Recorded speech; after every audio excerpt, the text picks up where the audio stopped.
जय भारत। मैं निशा मिश्रा नायक वन में आपका स्वागत करती हूँ। जिन खबरों को देशों मीडिया के माध्यम से छुपाया जाता है उन खबरों को उजागर करने के लिए यह कार्यक्रम जिसमें आपको दिखाई जाती है प्रतिदिन सड़क से लेकर संसद तक की ताजा खबरें। आइए देखते हैं आज की ताजा खबरें।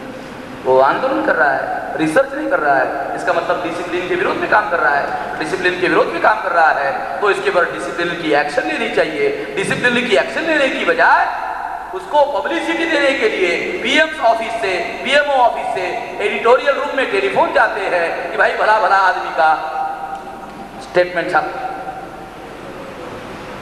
पीएमओ ऑफिस से एडिटोरियल रूम में टेलीफोन जाते हैं ये कहलवाने के लिए कि भला भला आदमी का जरा कवरेज हो। क्यों? क्योंकि जिस समय प्राइवेटाइजेशन हो रहा था और प्राइवेटाइजेशन से आरक्षण समाप्त हो रहा था उसी समय प्राइवेटाइजेशन का विरोध करने का काम करने की बजाय उस समय ओएम्स पीछे लेने का अभियान चलाया जा रहा था। अगर प्राइवेटाइजेशन से आरक्षण समाप्त हो गया तो ओएम्स पीछे लेने का फायदा होने का सवाल ही नहीं है। जब आरक्षण ही नहीं रहेगा तो ओएम्स पीछे लेने का क्या मतलब है? आपको मान लो प्रमोशन दे दिया और रिजर्वेशन समाप्त कर दिया। आपको प्रमोशन दे दिया और रिजर्वेशन समाप्त कर दिया, क्या मतलब है प्रमोशन का? आपको प्रमोशन दे दिया और रिजर्वेशन समाप्त कर दिया। अरे रिजर्वेशन ही नहीं रहेगा तो रिजर्वेशन इन प्रमोशन कहां से रहेगा? ये जो चालाकी है, ये जो दावपेच है, ये दावपेच प्राइवेटाइजेशन का कार्यक्रम सुचारू रूप से आगे बढ़ता रहे, इसके लिए अनुसूचित जाति और जनजाति के लोगों का डायवर्शन प्राइवेटाइजेशन के मुद्दे से हटाकर ओएम्स के ऊपर केंद्रित करने का ये दावपेच था। और ये दावपेच खेलते खेलते जब प्राइवेटाइजेशन का मामला आगे बढ़ा और आगे बढ़ते बढ़ते जब लोगों को पता चलने लगा कि साला प्राइवेटाइजेशन से आरक्षण खत्म हो रहा है, बगैर बताए लोगों को पता चला। जब हमने अभियान चलाया, देश भर में अभियान चलाया, जब लोगों को पता चलने लगा कि प्राइवेटाइजेशन से आरक्षण खत्म हो रहा है, जब प्राइवेटाइजेशन से आरक्षण खत्म हो रहा है लोगों को पता चलने लगा तो क्या हुआ? उस व्यक्ति को पता चला कि अब ओएम्स का मामला और उसके आधार पर मामला चलाने का मामले के समर्थन मिलने वाला नहीं है। अब क्या करना पड़ेगा? अब उन्होंने चालाकी की। क्या चालाकी की? जिसके इशारे पर ओएम्स पीछे लेने का अभियान शुरू किया था उसी के इशारे पर प्राइवेटाइजेशन में आरक्षण की मांग करने का कार्यक्रम शुरू कर दिया। लक्ष्य 1, कार्यक्रम 2। ओएम्स पीछे लेने का कार्यक्रम, प्राइवेटाइजेशन का कार्यक्रम सुचारू रूप से चलता रहे, इसके लिए ओएम्स पीछे लेने का कार्यक्रम था। जिसके इशारे पर था उन्होंने फिर इशारा किया अब तुम प्राइवेटाइजेशन में आरक्षण की मांग करो। क्या करना चाहिए था कि जो प्राइवेटाइजेशन की वजह से आरक्षण समाप्त हो रहा है वो प्राइवेटाइजेशन खत्म किया जाए, इसके लिए आंदोलन चलाने की बजाय प्राइवेटाइजेशन में आरक्षण की मांग करने का कार्यक्रम शुरू हुआ। मतलब जो आदमी प्राइवेटाइजेशन में मांग करेगा आरक्षण की, जो आदमी प्राइवेटाइजेशन में आरक्षण की मांग करेगा वो कब कर सकता है? प्राइवेटाइजेशन में आरक्षण की मांग वही कर सकता है जो प्राइवेटाइजेशन का समर्थन करता है। आप अगर प्राइवेटाइजेशन में आरक्षण मांगते हो तो प्राइवेटाइजेशन को पहले समर्थन देना होगा। अगर प्राइवेटाइजेशन को समर्थन नहीं दोगे तो प्राइवेटाइजेशन में आरक्षण कैसा मांगोगे?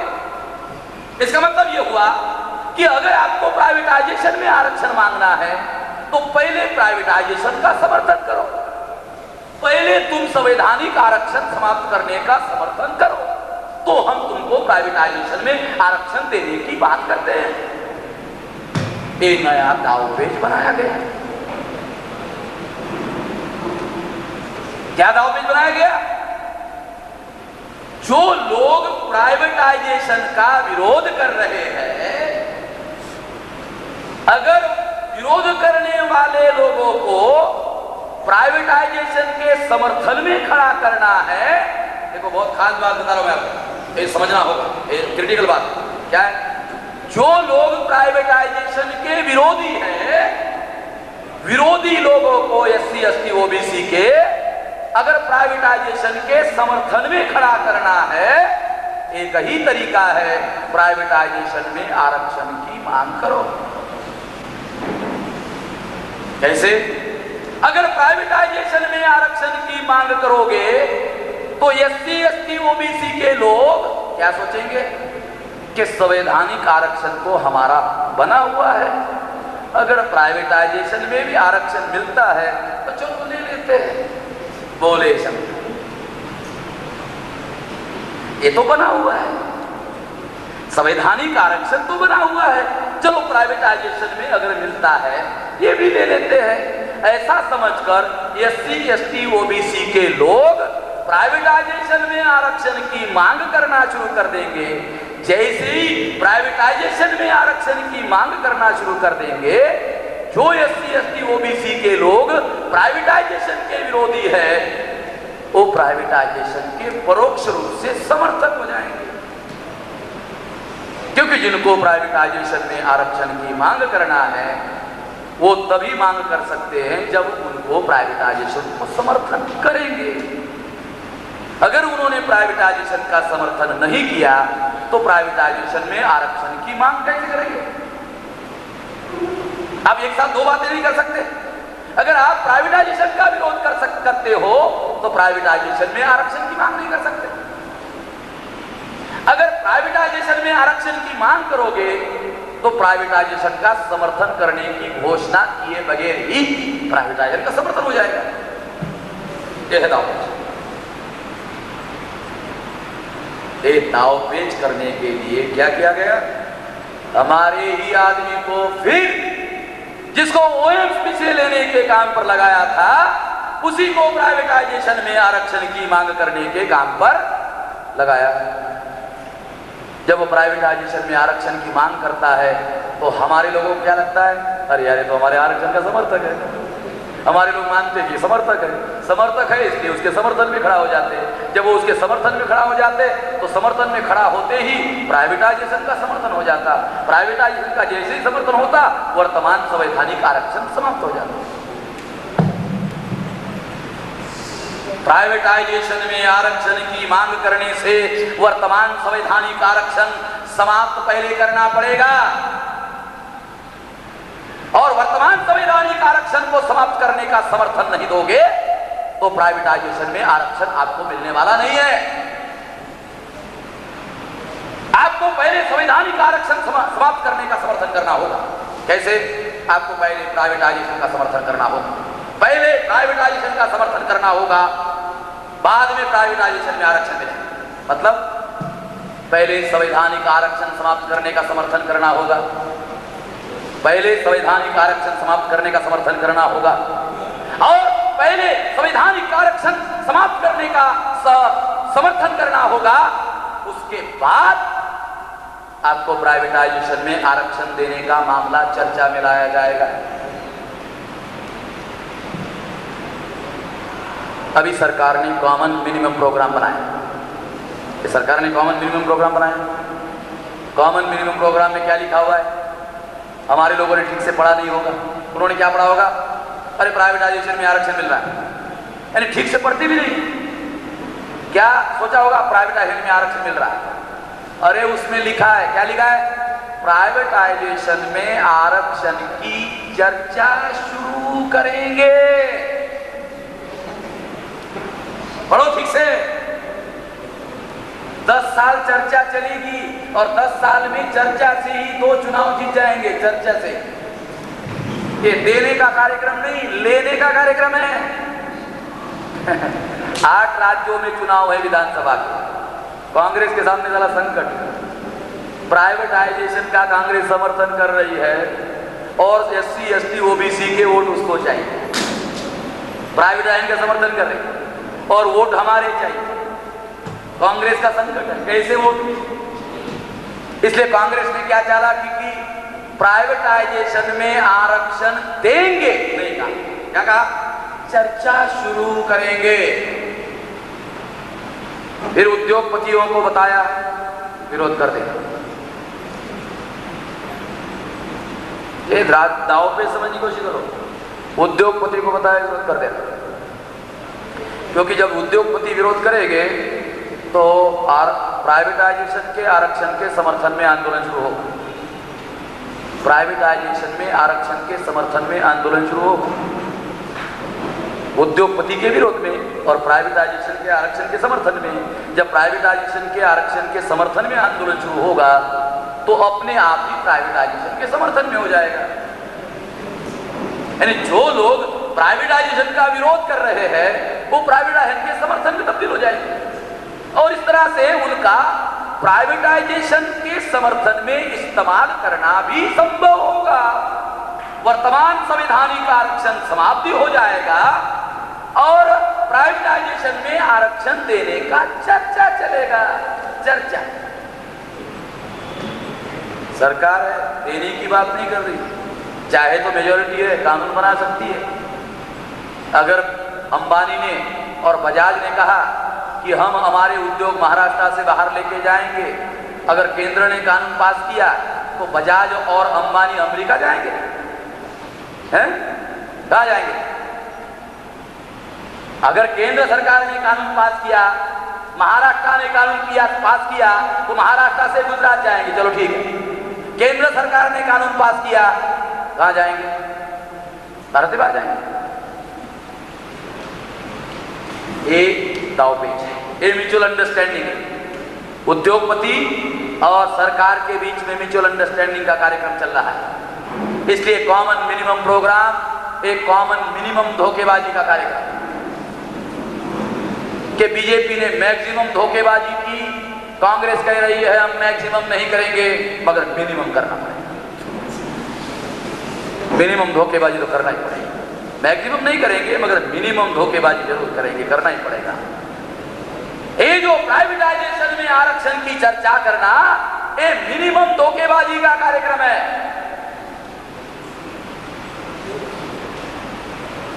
दो बातें और, काफी लंबा समय हो गया।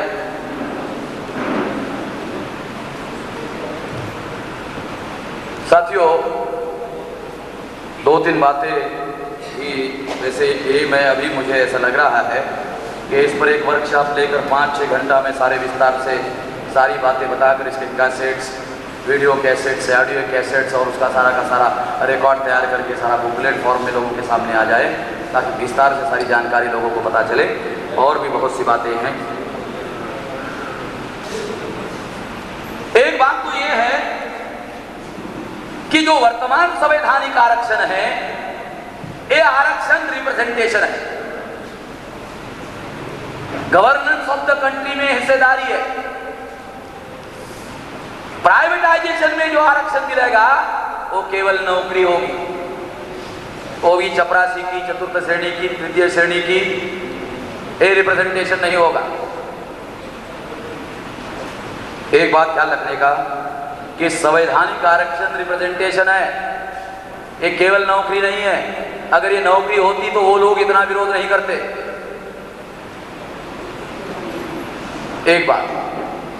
दूसरी बात,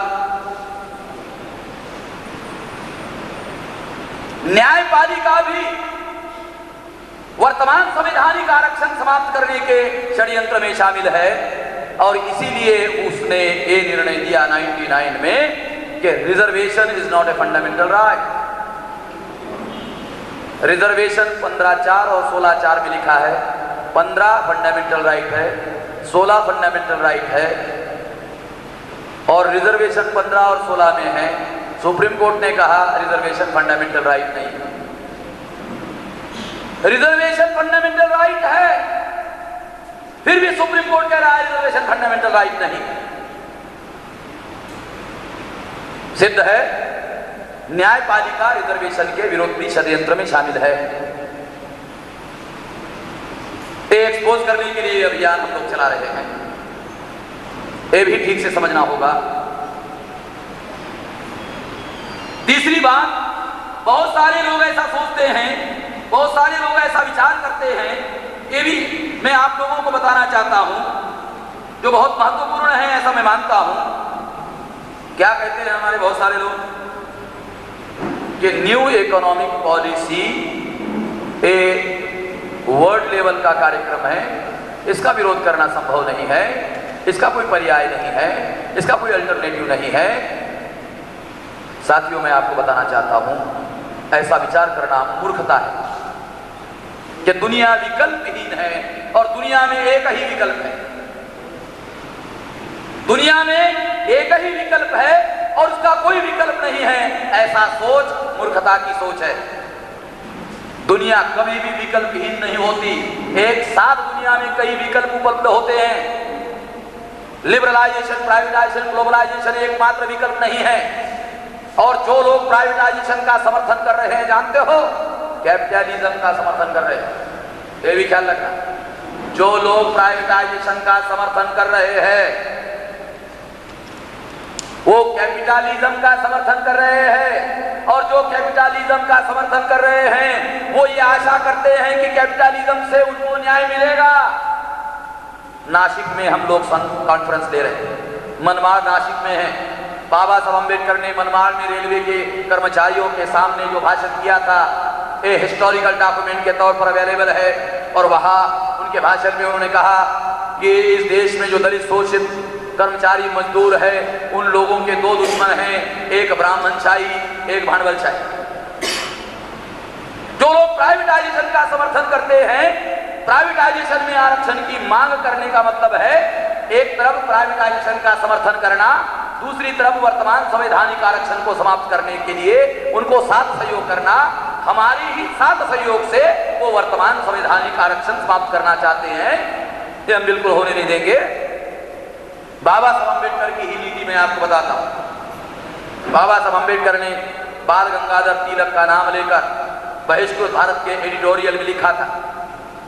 जब बाल गंगाधर तिलक को जेल में डाला था और जेल में डालने के बाद जब उनको बाहर लिया गया, तो बाल गंगाधर तिलक ने अपने अखबार के अंदर एडिटोरियल लिखा, पुनश्च हरिहो, यानी जेल में जाने के पहले मैंने जो काम शुरू किया था वो फिर शुरू कर रहा हूं, पुनश्च हरिओ, एडिटोरियल लिखा। बाबा साहब अम्बेडकर ने रेफरेंस देकर कहा, क्या रेफरेंस देकर कहा? ये रेफरेंस देकर कहा, उन्होंने जब पढ़ने के लिए गए और फिर वापस आए तो मुकनायक बंद पड़ गया था और बहिष्कृत भारत शुरू करना पड़ा, तो फिर उन्होंने लिखा, खास बात लिखी तो मैं आपको नीति के तौर पर, पॉलिसी के तौर पर, तोंड उघडायचं असेल तर नाक दाबावं लागते। स्ट्रैटेजी बता रहा हूं, बाबा साहेब अम्बेडकर। हमारे लोगों को साहित्य समझ में नहीं आता तो स्ट्रैटेजी कहां समझ में आएगी? साहित्य समझ में नहीं आता तो स्ट्रैटेजी कहां समझ में आएगी? नाक दाबल्याशिवाय तोंड उघडत नाही, आणि तोंड उघडायचं असेल तर नाक दाबा लागतं।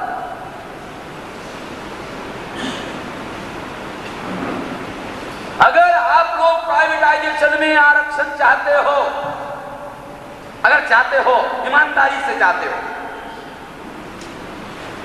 प्राइवेटाइजेशन में आरक्षण चाहते हो, उग्र विरोध करो प्राइवेटाइजेशन।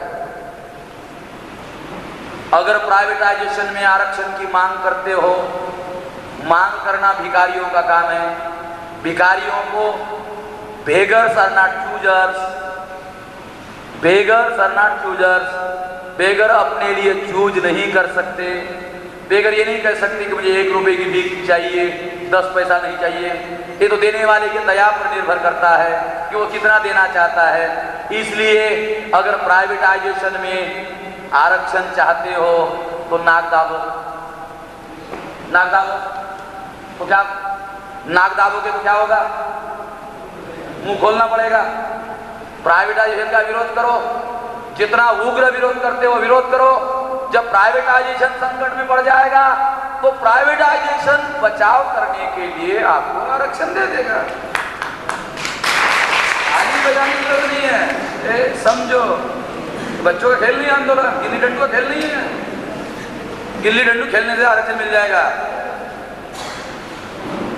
ये जो हम जो ये लड़ाई लड़े, बच्चों का खेल नहीं है, लड़ाई है। ये लड़ाई है, युद्ध। युद्ध है युद्ध नीति, रणनीति। रण का अर्थ होता है युद्ध, युद्ध की नीति होती है।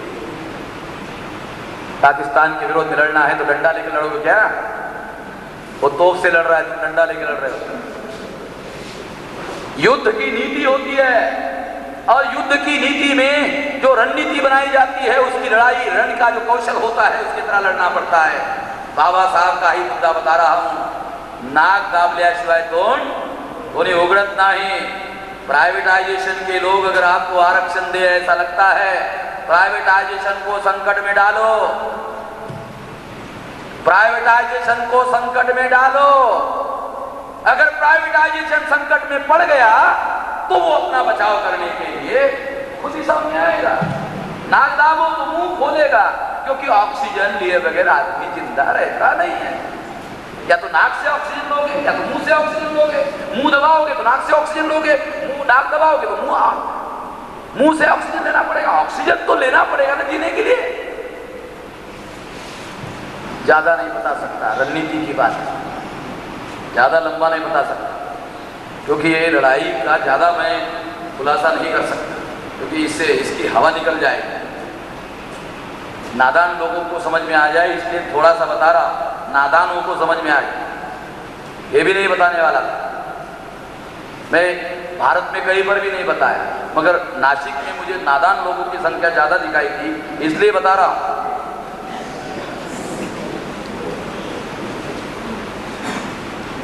ये जो लड़ाई का मामला है, ये लड़ाई का मामला है, इसलिए बाबा साहेब आंबेडकर की जो नीति है, नाक दाबल्याशिवाय तोंड उघडत नाही। इसलिए जो लोग ऐसा कहते हैं कि हम प्राइवेटाइजेशन में आरक्षण के विरोधी है, वो भोले शंकर है। उनके ऊपर मैं केवल दया कर सकता हूँ, करुणा कर सकता हूँ।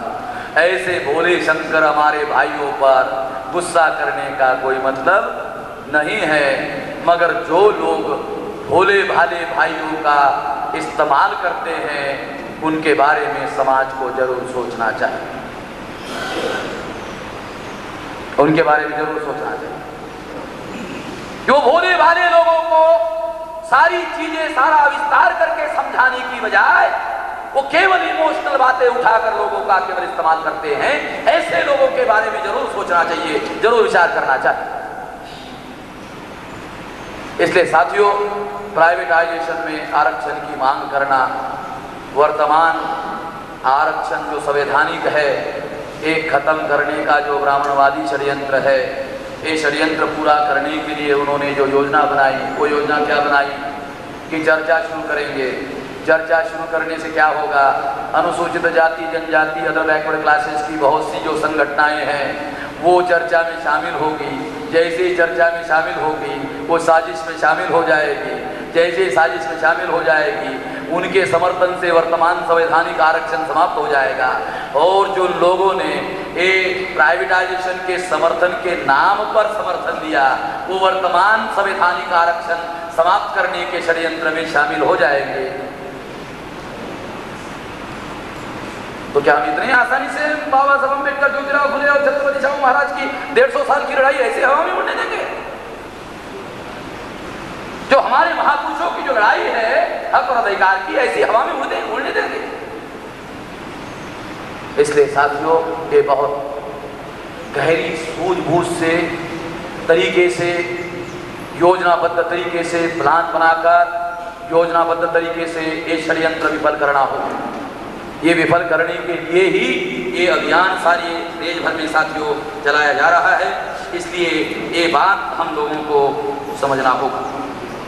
एक बात कहकर मैं अपनी बात खत्म कर देना चाहता हूँ, तो ये है कि बहुत सारे लोग ये कहते हैं कि वामसेन केवल चर्चा करता है, एक्शन कोई नहीं करता है।